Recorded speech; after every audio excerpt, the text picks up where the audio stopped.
southern Appalachia, I was always out of place. The purple child with blue parents in a red land, I was a Yankee.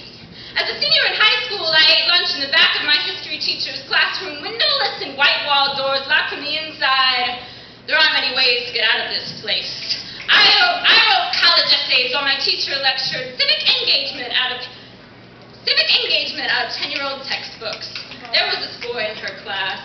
Every day he wore camouflage boots, all black and scuffed from the lumber hauling that came after school. He slept in class, and there was a padlock around his neck tied with shoestring, but I always wondered what path he was locked into, because when he wasn't sleeping, his questions sounded like geysers dazzling. He dropped out the day he turned 16. And I judge, think that somewhere along the line, I must have been more virtuous than he was, because the idea of, there before the grace of God go I, well, luck is a fickle thing. Somebody told me that we are the future, but they meant only the whiz kids, the bookworms, the athletes, the 3% of my high school who attend AP classes, the kids whose parents push them out front like a status symbol. Most of us don't even know about the fifth that never reached grade level test scores, the third who receive their $2.25 lunch for free each day, or the quarter who drops through the cracks between graffiti desks to jobs that don't require a high school diploma.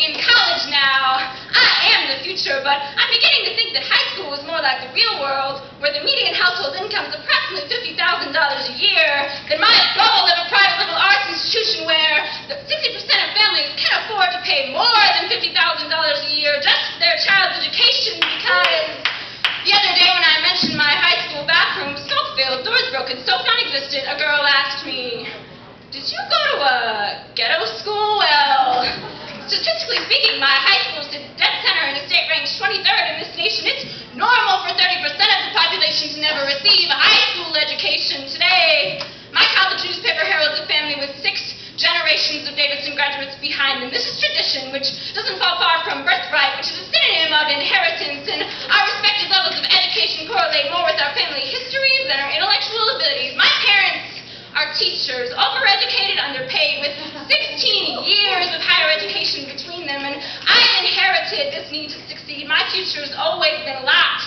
onto this track, just like the boy with the padlock around his neck, but he's inherited his job, stocking the shelves nightly on the graveyard shift. He's